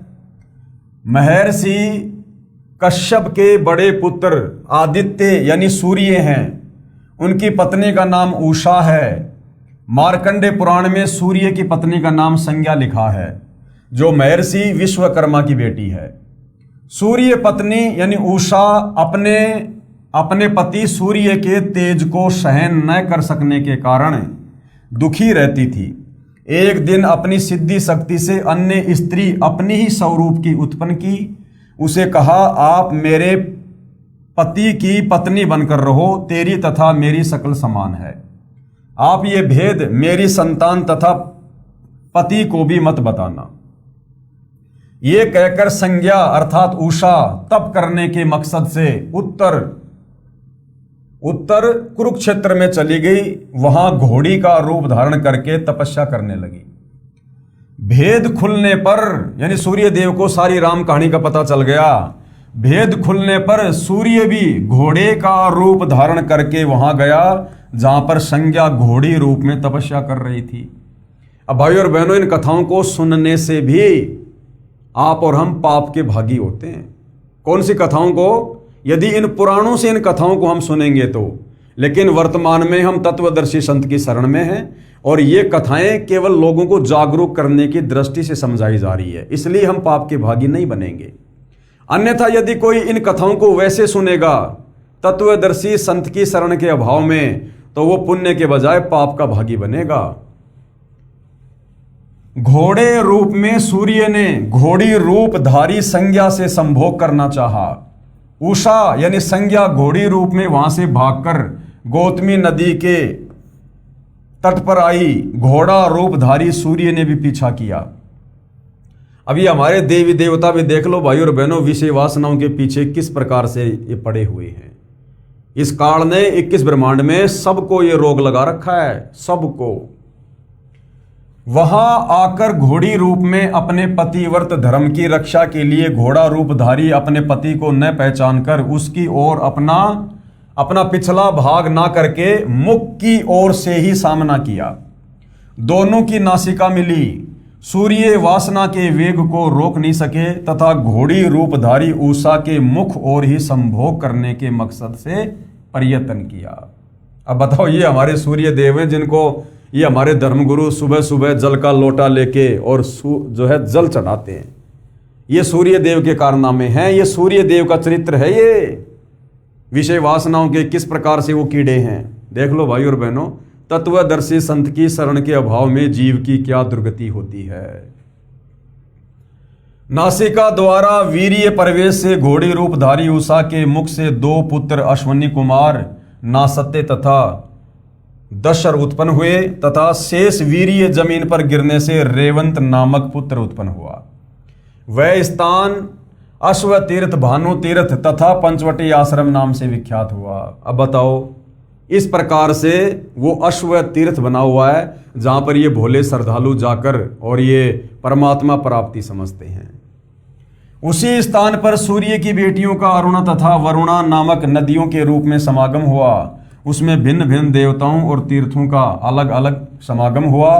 उक्त संगम में 27,000 तीर्थों का समुदाय है। वहां किया हुआ स्नान व दान अक्षय पुण्य देने वाला है। कहाँ लिखा हुआ है? ये पुराणों में लिखा हुआ है कि वहां जाओगे तो तुम्हें दान पुण्य का लाभ मिलेगा। नारद उस तीर्थ के स्मरण से, कीर्तन और श्रवण से भी मनुष्य सब पापों से मुक्त, धर्मवान और सुखी हो जाता है। यानी सेक्स की कथा सुनने से पुराणों में लिखा है कि आदमी पुण्यवान और धनवान हो जाता है। नंबर 5, जन स्थान तीर्थ की स्थापना कैसे हुई? श्री ब्रह्म पुराण गीता प्रेस गोरखपुर से प्रकाशित पेज नंबर 161 से 162 पर ऋषि याज्ञवल्क्य से राजा जनक ने पूछा कि हे द्विज श्रेष्ठ, बड़े बड़े मुनियों ने निर्णय किया है कि भोग और मोक्ष दोनों श्रेष्ठ हैं। आप बताइए भोग से भी मुक्ति प्राप्त कैसे होती है? ऋषि याज्ञवल्क्य जी ने कहा, इस प्रश्न का उत्तर आप ससुर वरुण जी ठीक ठीक बता सकते हैं। चलो उनसे पूछते हैं। दोनों भगवान वरुण के पास गए तथा वरुण ने बताया कि वेद में ये मार्ग निश्चित किया है कि कर्म न करने की अपेक्षा कर्म करना श्रेष्ठ है। धर्म, अर्थ, काम तथा मोक्ष ये चारों पुरुषार्थ कर्म से बंधे हुए हैं। नरश्रेष्ठ कर्म द्वारा सब प्रकार से साध्यों की सिद्धि होती है। इसलिए मनुष्यों को सब तरह से वैदिक कर्म का अनुष्ठान करना चाहिए, यानी शास्त्र अनुकूल कर्म यानी भक्ति करनी चाहिए। इससे वे इस लोक में भोग तथा मोक्ष दोनों प्राप्त करते हैं। अकर्म से कर्म पवित्र। इससे पश्चात राजा जनक ने ऋषि याज्ञवल्क्य को पुरोहित बनाकर गंगा के तट पर अनेकों यज्ञ किए। इसलिए उस स्थान का नाम जन स्थान तीर्थ के नाम से विख्यात हुआ। उस तीर्थ का चिंतन करने, वहां जाने और भक्ति पूर्वक उसका सेवन पूजन करने से मनुष्य सब अभिलाषित वस्तुओं को पाता है और मोक्ष का भागी होता है। कौन कह रहा है? ये ब्रह्म पुराण कह रहा है, जो कि मनमाना आचरण है, शास्त्रों के विरुद्ध है। उपरोक्त पुराणों के लेखों का निष्कर्ष क्या कह रहे हैं सतगुरु रामपाल जी?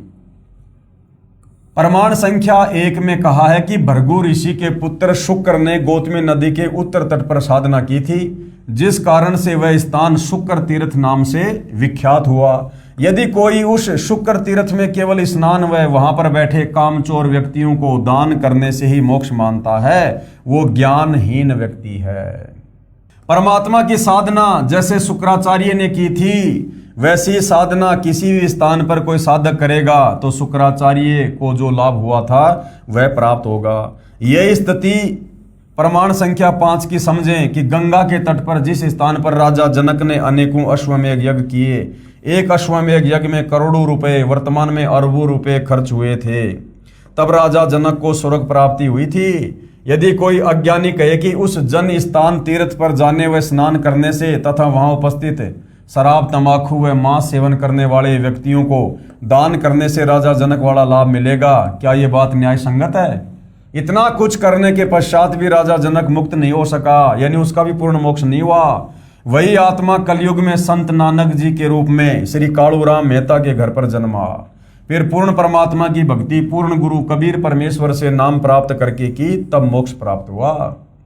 प्रमाण संख्या 2 में ब्रह्मा की बेटी सरस्वती ने पुरूरवा नामक राजा के साथ अपने पिता से छुपकर सेक्स यानी संभोग किया। जब पिताजी ने उन्हें ऐसा करता देखा तो श्राप दे दिया। वह स्थान जहां पर सरस्वती ने तथा राजा पुरूरवा ने दुराचार किया, यानी आपसी सहमति से जो शारीरिक संबंध बनाए जाते हैं उनको भी दुराचार कहा जाता है। वह स्थान जहां पर सरस्वती ने तथा राजा पुरूरवा ने दुराचार किया, उस स्थान का नाम सरस्वती संगम तीर्थ विख्यात हुआ।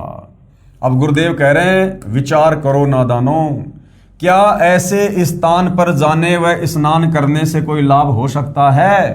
प्रमाण संख्या 3 में कहा है कि एक गौतम नामक ऋषि ने 1000 वर्ष की आयु में 90,000 वर्ष की आयु की बुढ़िया से विवाह किया। अपने को युवा बनाने के मकसद से दोनों ने गोदावरी नदी के गौतमी तट पर कठोर तप किया। उसके पश्चात मंत्रों से जल मंत्रित करके एक दूसरे पर डाला, दोनों युवा हो गए। उसके बाद उस स्थान पर दोनों ने मन भरकर संभोग अर्थात विलास यानी सेक्स किया। वह स्थान वरदा संगम तीर्थ कहलाया। अब विचार करने योग्य बात यह है कि ऐसे स्थानों पर जाने से आत्म कल्याण के स्थान पर पतन ही होगा, आत्मा उद्धार नहीं। प्रमाण संख्या 4 में कहा है कि सूर्य की पत्नी घोड़ी का रूप धारण करके तपस्या कर रही थी। सूर्य काम वासना सेक्स के दबाव के वश होकर घोड़ा रूप धारण करके घोड़ी रूपी धारी अपनी पत्नी के पास गया। घोड़ी ने उसे अपने पृष्ठ भाग की ओर नहीं जाने दिया। सूर्य इतना सेक्स के दबाव में था यानी काम वासना के दबाव में था कि उसने घोड़ी के मुख की ओर ही संभोग की जो क्रिया है वो प्रारंभ की, जिस कारण से उन्हें 3 पुत्र प्राप्त हुए। वह स्थान अश्व तीर्थ नाम से विख्यात हुआ। वहीं पर सूर्य की 2 बेटियां जाकर नदी बनकर बहने लगी, जिस कारण से वही स्थान पंचवटी आश्रम नाम से भी प्रसिद्ध हुआ।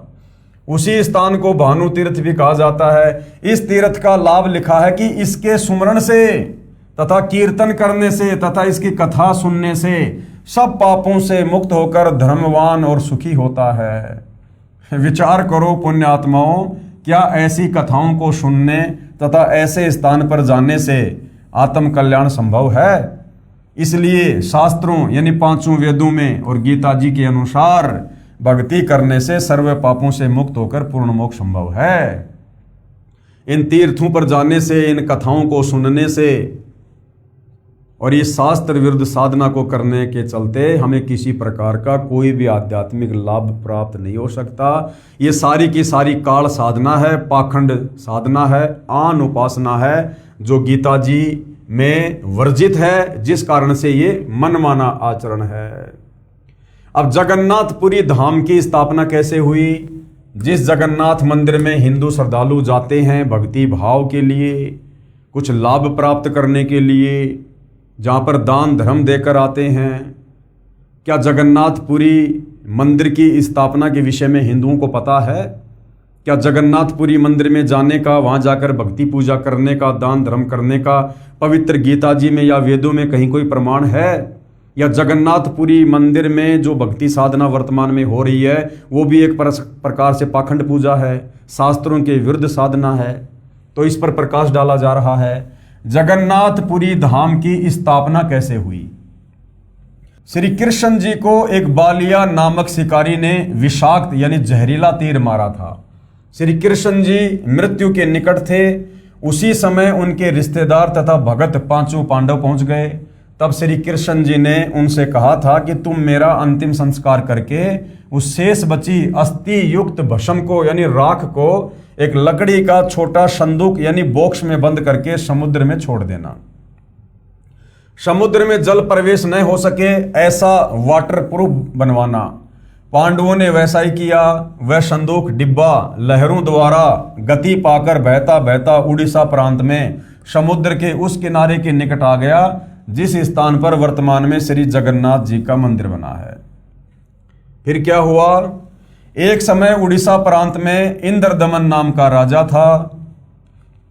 वह भगवान श्री कृष्ण जी का अनन्य भगत था। एक रात्रि को श्री कृष्ण जी ने राजा को स्वप्न में दर्शन देकर कहा कि जगन्नाथ नाम से मेरा एक मंदिर बनवा दे। स्वप्न में वह संदूक समुद्र में दिखाया और कहा कि मेरी अस्थियों और राख को नीचे दबाकर इस स्थान पर मंदिर बनवाना। श्री कृष्ण जी ने यह भी कहा था कि इस मंदिर में मूर्ति पूजा नहीं करनी है, केवल एक संत छोड़ना है जो दर्शकों को पवित्र गीता अनुसार ज्ञान प्रचार करे। समुद्र तट पर वह स्थान भी दिखाया जहां मंदिर बनाना था। सुबह उठकर राजा इंद्रदमन ने अपनी पत्नी को बताया कि आज रात्रि को भगवान श्री कृष्ण जी दिखाई दिए, मंदिर बनवाने के लिए कहा है। रानी ने कहा कि शुभ कार्य में देरी क्या। रानी भी धार्मिक थी। सर्व संपत्ति उन्हीं की तो दी हुई है, उन्हीं को समर्पित करने में क्या सोचना। राजा ने उस स्थान पर मंदिर बनवा दिया जो श्री कृष्ण जी ने स्वप्न में समुद्र के किनारे पर दिखाया था। मंदिर बनने के बाद समुद्री तूफान उठा और मंदिर को तोड़ दिया। निशान भी नहीं बचा कि यहां मंदिर था। ऐसे राजा ने 5 बार मंदिर बनवाया और 5 बार समुद्र ने तोड़ दिया। राजा ने निराश होकर मंदिर न बनवाने का निर्णय ले लिया, क्योंकि बेचारे का सारा खजाना खाली हो गया। ये सोचा कि ना जाने समुद्र मेरे से कौन से जन्म का बदला ले रहा है। सारा का सारा खजाना खाली हो गया, मंदिर बना नहीं। कुछ समय उपरांत पूर्ण परमेश्वर कबीर देव जी ने ज्योति निरंजन काल को दिए वचन अनुसार राजा इंद्रदमन के पास आए। यानी जब कबीर परमेश्वर काल के लोक में प्रथम बार आए थे अपने पुत्र जोगजित का रूप बनाकर, तो कबीर परमेश्वर जी और ज्योति निरंजन यानी काल के बीच में कुछ एग्रीमेंट हुए थे, जिस एग्रीमेंट के तहत कबीर परमेश्वर जी ने ये जगन्नाथ वाला मंदिर भी बनवाना था। तथा राजा से कहा आप मंदिर बनवाओ। कबीर परमात्मा जो है वो राजा के पास गए, इंद्रदमन के पास में एक संत रूप में, और कहा कि आप ये मंदिर बनवाओ। अब के समुद्र मंदिर यानी ये महल नहीं तोड़ेगा। राजा ने कहा संत जी मुझे विश्वास नहीं है, मैं भगवान श्री कृष्ण अर्थात विष्णु जी के आदेश से मंदिर बनवा रहा हूं। श्री कृष्ण जी समुद्र को नहीं रोक पा रहे हैं, 5 बार मंदिर बनवा चुका हूं, ये सोचकर कि कहीं भगवान मेरी परीक्षा ले रहे हों। परंतु अब तो परीक्षा देने योग्य भी नहीं रहा हूं, क्योंकि कोष भी खाली हो गया, यानी खजाना सारा खाली हो गया। अब मंदिर बनवाना मेरे वश की बात नहीं। परमेश्वर ने कहा इंद्रदमन, जिस परमेश्वर ने सर्व ब्रह्मांडों की रचना की है वही सर्व कार्य करने में सक्षम है, अन्य प्रभु नहीं। मैं उस परमेश्वर की वचन शक्ति प्राप्त हूं, यानी अपने आप को छुपाते हुए परमात्मा कह रहे थे, और मैं समुद्र को रोक सकता हूं, अपने आप को छुपाते हुए सत्य कह रहे थे। राजा ने कहा कि संत जी मैं नहीं मान सकता कि श्री कृष्ण जी से भी कोई प्रबल शक्ति युक्त भगवान है। जब वे ही समुद्र को नहीं रोक सके तो आप कौन से खेत की मूड़ी हो। मुझे विश्वास नहीं होता, तथा न ही मेरी वित्तीय स्थिति मंदिर बनवाने की है। संत रूप में आए कबीर देव कबीर परमेश्वर जी ने कहा राजन, यदि मंदिर बनवाने का मन बने तो मेरे पास आ जाना, मैं फला फला स्थान पर रहता हूं। अब के समुद्र मंदिर को नहीं तोड़ेगा, ये कहकर प्रभु चले आए। उसी रात्रि में प्रभु श्री कृष्ण जी ने फिर राजा इंद्रदमन को दर्शन दिए तथा कहा इंद्रदमन एक बार फिर महल बनवा दे। जो तेरे पास संत आया था उससे संपर्क करके सहायता की याचना कर ले। वह ऐसा वैसा संत नहीं है, उसकी भक्ति शक्ति का कोई वार पार नहीं है। राजा इंद्रदमन नींद से जागा, शौपन का पूरा हाल अपनी रानी को बताया। रानी ने कहा भगवान कह रहे हैं तो आप मत चुको, प्रभु का महल फिर बनवा दो। रानी की सद्भावना युक्त वाणी सुनकर राजा ने कहा अब तो कोष भी खाली हो चुका है, यदि मंदिर नहीं बनवाऊंगा तो प्रभु अप्रसन्न हो जाएंगे, मैं तो धर्म संकट में फंस गया हूं। रानी ने कहा मेरे पास गहने रखे हैं, उनसे आसानी से मंदिर बन जाएगा, आप ये गहने लो तथा प्रभु के आदेश का पालन करो। ये कहते हुए रानी ने सारे गहने जो घर पर रखे थे तथा जो पहन रखे थे निकाल कर प्रभु के निमित्त अपने पति के चरणों में समर्पित कर दिए। राजा इंद्रदमन उस स्थान पर गया जो परमेश्वर ने संत रूप में आकर बताया था। कबीर प्रभु अर्थात अपरिचित संत को खोजकर समुद्र को रोकने की प्रार्थना की। प्रभु कबीर जी यानी कबीर देव जी ने कहा कि जिस तरफ से समुद्र उठकर आता है वहां समुद्र के किनारे एक चौरा यानी चबूतरा बनवा दे, जिस पर बैठकर मैं प्रभु की भक्ति करूंगा तथा समुद्र को रोकूंगा। राजा ने एक बड़े पत्थर को कारीगरों से चबूतरा जैसा बनवाया। परमेश्वर कबीर जी उस स्थान पर बैठ गए। ये चित्र बनाकर समझाया गया है भाइयों बहनों।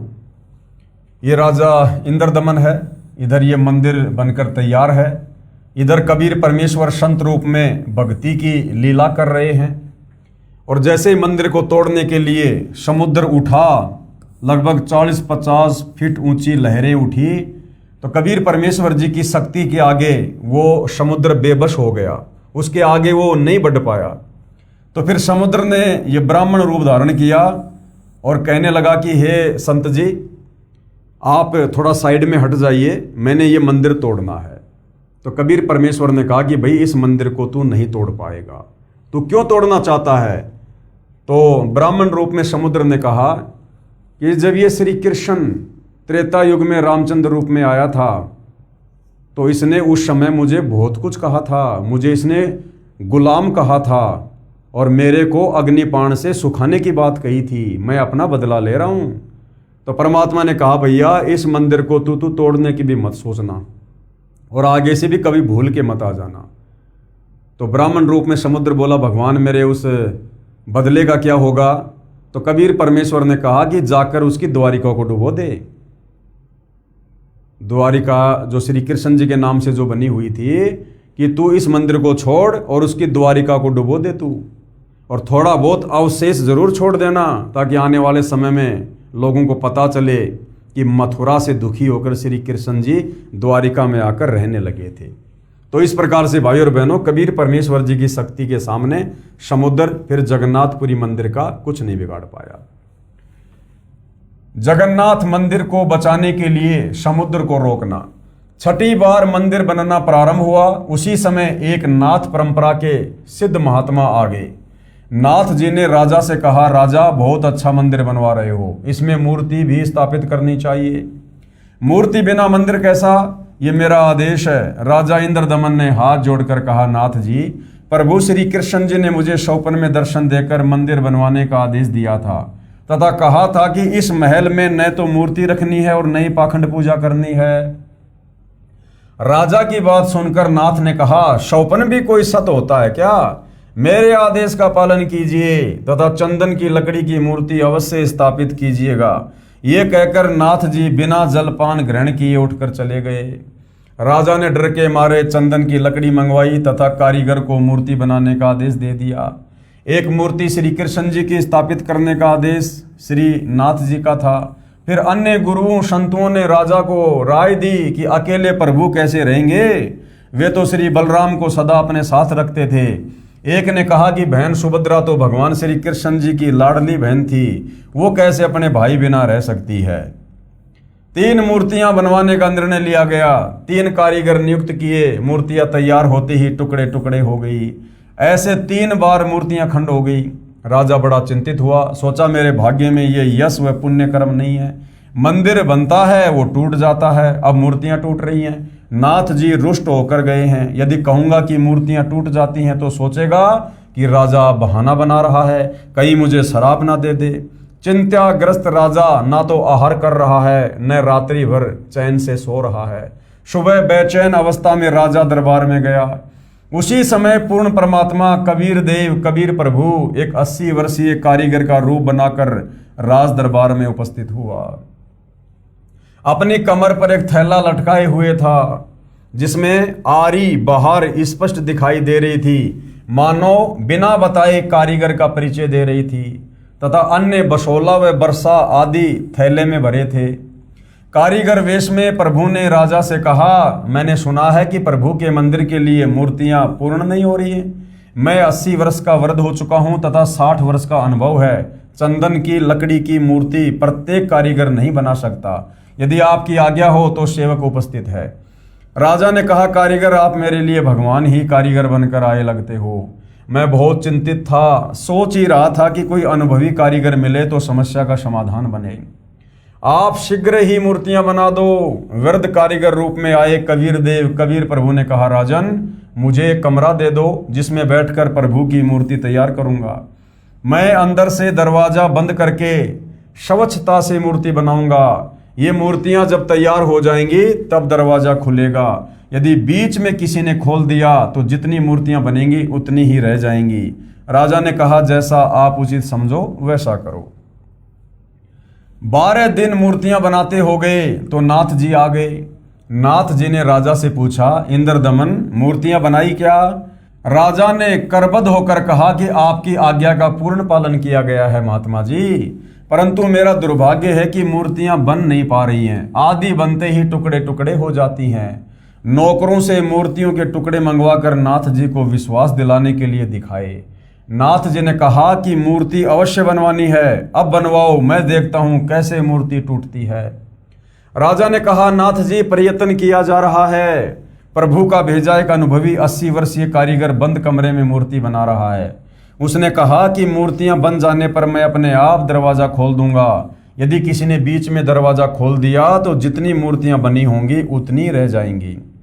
आज उसे मूर्ति बनाते 12 दिन हो गए, न तो बाहर निकला और न ही जलपान तथा आहार किया है। नाथ जी ने कहा कि मूर्तियां देखनी चाहिए, कैसी बना रहा है, बनने के बाद क्या देखना, ठीक नहीं बनी होंगी तो ठीक बनवाएंगे। ये कहकर नाथ जी राजा इंद्रदमन को साथ लेकर उस कमरे के सामने गए जहां मूर्ति बनाई जा रही थी, तथा आवाज लगाई, कारीगर द्वार खोलो। कई बार कहा परंतु द्वार नहीं खुला, तथा जो खटखट की आवाज आ रही थी वो भी बंद हो गई।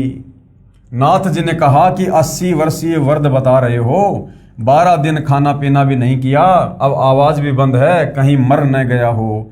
धक्का मारकर दरवाजा तोड़ दिया, देखा तो 3 मूर्तियां रखी थी, तीनों के हाथ व पैरों के पंजे नहीं बने थे, कारीगर अंतर ध्यान था। मंदिर बनकर तैयार हो गया और चारा ना देखकर अपने हट पर अडिग नाथ जी ने कहा कि ऐसी ही मूर्तियों को स्थापित कर दो, हो सकता है प्रभु को यही स्वीकार हो। लगता है श्री कृष्ण ही स्वयं मूर्तियां बनाकर गए हैं। मुख्य पांडे ने शुभ मुहूर्त निकालकर अगले दिन ही मूर्तियों की स्थापना शुरू कर दी। सभी पांडे तथा मुख्य पांडा व राजा तथा सैनिक व श्रद्धालु मूर्तियों में प्राण स्थापना करने के लिए चल पड़े। पूर्ण परमेश्वर कबीर देव एक शूद्र का रूप धारण करके मंदिर के मुख्य द्वार के मध्य में मंदिर की ओर मुख करके खड़े हो गए। ऐसी लीला कर रहे थे मानो उनको ज्ञान ही ना हो कि पीछे से प्रभु की प्राण स्थापना की सेना आ रही है।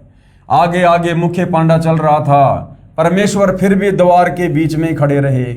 निकट आकर मुख्य पांडे ने शूद्र रूप में खड़े परमेश्वर को ऐसा धक्का मारा कि दूर जाकर गिरे तथा एकांत स्थान पर शूद्र लीला करते हुए बैठ गए। राजा सहित सर्व श्रद्धालुओं ने मंदिर के अंदर जाकर देखा तो सभी मूर्तियां उसी द्वार पर खड़े शुद्ध रूप परमेश्वर का रूप धारण किए हुए थी। इस कौतुक को देखकर उपस्थित व्यक्ति अचंभित हो गए। मुख्य पांडा कहने लगा, प्रभु नाराज हो गया है क्योंकि मुख्य द्वार को उस शूद्र ने अशुद्ध कर दिया है, इसलिए सभी मूर्तियों ने शुद्ध रूप धारण कर लिया। बड़ा अनिष्ट हो गया है। कुछ समय उपरांत मूर्तियों का वास्तविक रूप हो गया। गंगा जल से कई बार स्वच्छ करके प्राण स्थापना की गई। कबीर देव ने कहा, अज्ञानता व पाखंडवाद की चरम सीमा देखो। कारीगर मूर्ति का भगवान बनता है, फिर पुजारी या अन्य संत उस मूर्ति रूपी भगवान में प्राण डालता है, अर्थात भगवान को जीवन दान देता है, तब वह मिट्टी या लकड़ी का भगवान कार्य सिद्ध करता है। वारे पाखंडियों, खूब मूर्ख बनाया प्रभु प्रेमी आत्माओं को। अब ये सारा का सारा षड्यंत्र भाई और बहनों इस काल बलि का है। ये नहीं चाहता कि कोई भी आत्मा यहाँ पर शास्त्र अनुकूल साधना करके जन्म मरण के चक्कर से बाहर निकल जाए।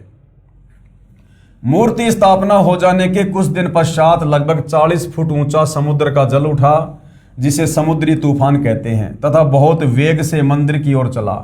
सामने कबीर परमेश्वर चौरा यानी चबूतरे पर बैठे थे। अपना एक हाथ उठाया जैसे आशीर्वाद देते हैं। समुद्र उठा का उठा रह गया, यानी वो जल खड़ा का खड़ा रह गया तथा पर्वत की तरह खड़ा रहा, आगे नहीं बढ़ सका। विप्र रूप बनाकर समुद्र आया तथा चबूतरे पर बैठे प्रभु से कहा कि भगवान आप मुझे रास्ता दे दो, मैं मंदिर तोड़ने जाऊंगा। प्रभु ने कहा कि ये मंदिर नहीं है, ये तो महल यानी आश्रम है। इसमें विद्वान पुरुष रहा करेगा तथा पवित्र गीता जी का ज्ञान दिया करेगा। आपका इसको विध्वंस करना शोभा नहीं देता। समुद्र ने कहा कि मैं इसे अवश्य तोड़ूंगा। प्रभु ने कहा कि जाओ, कौन रोकता है। समुद्र ने कहा कि मैं विवश हो गया हूं, आपकी शक्ति अपार है, मुझे रास्ता दे दो प्रभु। परमेश्वर कबीर साहिब जी ने पूछा कि आप ऐसा क्यों कर रहे हो भाई। विपर रूप में उपस्थित समुद्र ने कहा कि जब ये श्री कृष्ण जी त्रेता युग में श्री रामचंद्र रूप में आया था, तब इसने मुझे अग्नि बाण दिखाकर बुरा भला कहकर अपमानित करके रास्ता मांगा था। मैं वह प्रतिशोध यानी बदला लेने जा रहा हूं। परमेश्वर कबीर जी ने कहा कि प्रतिशोध तो आप पहले ले चुके हो, आपने द्वारिका को डुबो रखा है। समुद्र ने कहा कि अभी पूरी तरह से नहीं डुबा पाया, आधी रह गई है। वहां भी कोई प्रबल शक्ति युक्त संत सामने आ गया था, जिस कारण से मैं द्वारिका को पूर्ण रूपेण नहीं समा पाया। अब भी कोशिश करता हूं तो उधर नहीं जा पा रहा हूं, उधर से मुझे बांध रखा है। तब परमेश्वर कबीर अर्थात कबीर देव जी ने कहा कि वहां भी मैं ही पहुंचा था, मैंने ही वह अवशेष बचाया था। अब जा, शेष बची द्वारिका को भी निगल ले, परंतु उस यादगार को छोड़ देना जहां पर श्री कृष्ण जी के शरीर का अंतिम संस्कार किया गया था। श्री कृष्ण जी के अंतिम संस्कार स्थल पर बहुत बड़ा मंदिर बना दिया गया। ये यादगार, ये प्रमाण बना रहेगा कि वास्तव में श्री कृष्ण जी की मृत्यु हुई थी, अर्थात वो अविनाशी परमात्मा नहीं थे। वो ना सहशरीर आए थे ना सहशरीर गए थे। जिस प्रकार कबीर परमात्मा सहशरीर आते हैं और सहशरीर ही जाते हैं, तथा पंच भौतिक शरीर छोड़कर गए थे। नहीं तो आने वाले समय में कहेंगे कि श्री कृष्ण जी की तो मृत्यु ही नहीं हुई थी।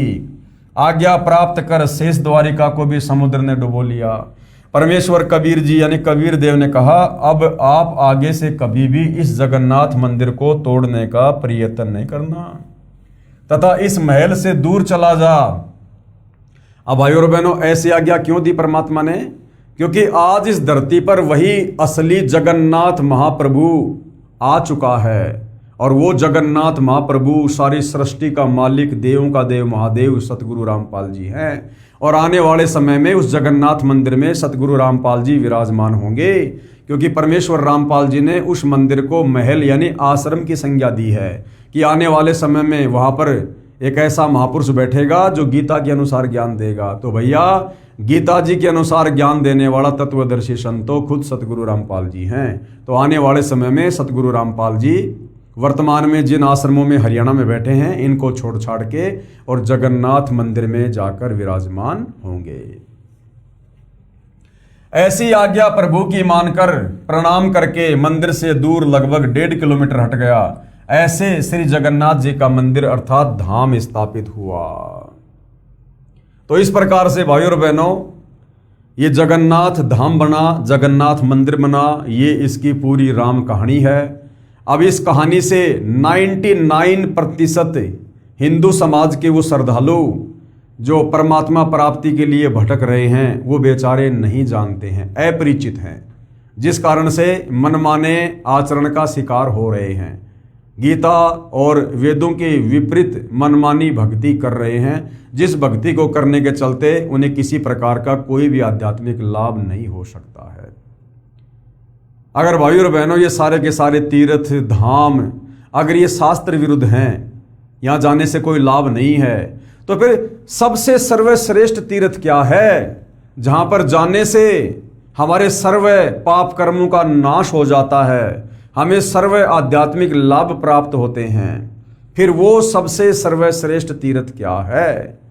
अब जनता की अदालत में जनता कबीर जी के वकील सतगुरु रामपाल जी से ये सवाल कर रही है। इन सर्व तीर्थ और धामों की स्थापना को जानने के बाद जनता ने ये तो जान लिया कि भाई ये जो तीर्थ हैं, धाम है, ये तो केवल एक यादगार है।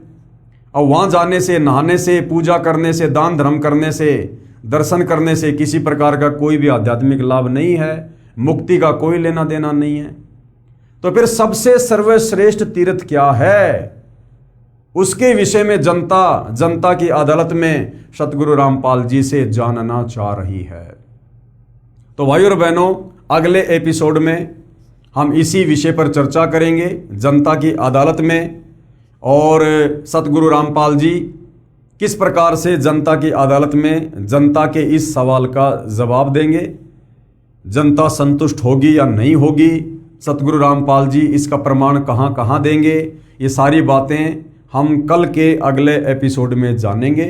तब तक भाइयों और बहनों, परमपिता परमेश्वर सतगुरु रामपाल जी हम सबको आज्ञा दें, सद्बुद्धि दें, हमारा मार्गदर्शन करें। बंदी छोड़ सतगुरु रामपाल जी परमेश्वर जी की जय हो।